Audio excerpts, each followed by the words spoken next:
everybody wants to hit that six-figure mark in their business, but there are three huge business bottlenecks that I see a lot of entrepreneurs either never examine or just never get past, usually getting stuck somewhere between that 50 to 70K range instead. So I want to lend you my 20 years experience in the entrepreneurial world, including coaching other entrepreneurs, to help you see if one of these three business bottlenecks is what's holding you back.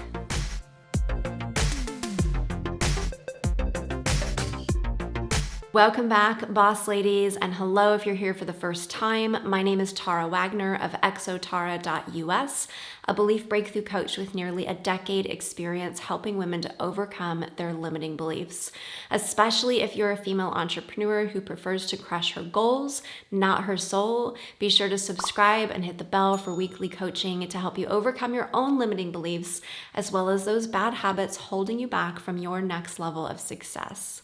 Now, a bottleneck is an area in your business where things are getting slowed down or stopped, usually due to one single problem. And if you can solve that one problem, you can usually take a massive leap forward in your business. Before I dive into what these top three business bottlenecks are, let me just say that these are not the only bottlenecks you could be facing.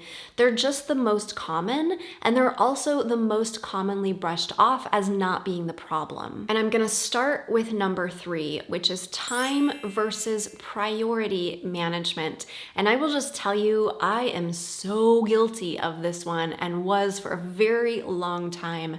I love a good time management hack. You probably all know that about me by now, but really understanding the difference between time versus priority management was what shifted a lot of things for me. Most small business owners will get to a stage in their business where things are really starting to roll, and they're just doing their best to keep up with it and get more done in less time, partially because they don't have the time to stop and analyze what's working, what's not working, or what needs to change as these new changes are coming in their business. But as your business grows, it will become a bottleneck if you're just trying to get more done instead of really making sure you're getting the right things done. In order to scale, I have learned, and you will learn, that you get to get away from just getting more done in less time and really focus on prioritizing those tasks and maybe even letting some things go. In other words, not doing all the things so that you can do the right things, which ties into the second biggest bottleneck I see, which is DIYing for too long. Either you feel like you shouldn't need help, you feel guilty about it, or you just can't see how you are making enough money to justify it.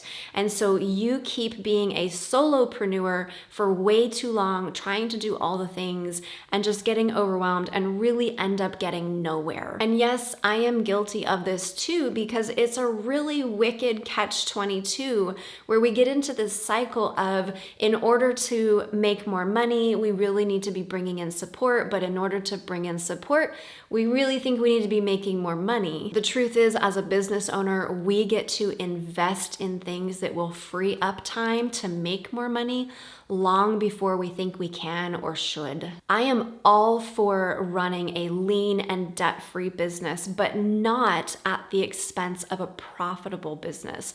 No business can be successful as a one-person show forever. I dare you to find one successful six-figure business that is not investing in support in some way, whether that is a coach, whether that is systems, whether that's freelancers or an assistant. If you can find them, I want to know how tired they are or how much longer they continue to do it, because it's just not sustainable. You only have 24 hours in a day, 8 of which hopefully is spent sleeping. So you, as a business owner, really need to make sure that you're running a business and not just running around in a business. That means even if you can only find $50 to free up, use that $50 and invest it in a way that's going to allow you to make an extra 100, turn around and reinvest that in the support that will allow you to make an extra 200 and continue to do that. That's the stage of business that most of us get to right around that 50 to 70K, where we need to start taking our profit, putting it back into the support systems that will allow us to scale. Which leads me to number one, which is ourselves. We are our biggest bottleneck in business. And that is because the habits and the mindset that got you to where you are will not take you any further. You cannot build a 6-figure business with a 5-figure habit or a 5-figure mindset. As you grow a business, you will get to examine everything in yourself and in your life that gets to up level in order to up level that business. And this means everything from your thoughts and your emotions to your self-care and your relationships. As your business changes, the things in your life naturally get to adjust and change with it.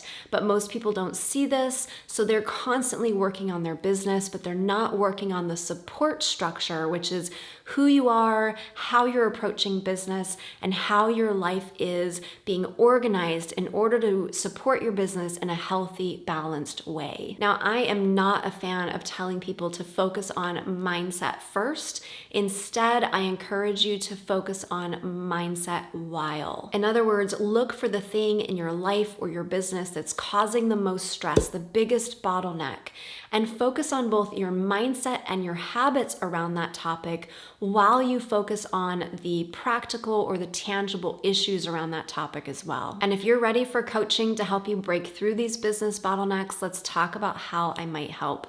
If you're brand new to me and my work, I would encourage you to start with my free Bottlenecks to Breakthroughs training to learn more about my process. And if you're ready to massively up-level your mindset and habits in order to take your business to the next level, reach out through the link below and let's talk about what that might look like and what we might be able to do together. Then drop me a comment below letting me know which of these business bottlenecks or others you have experienced in your business.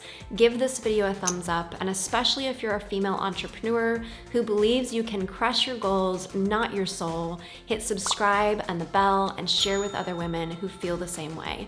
Fist bump for making it to the end, and I will see you in the next one.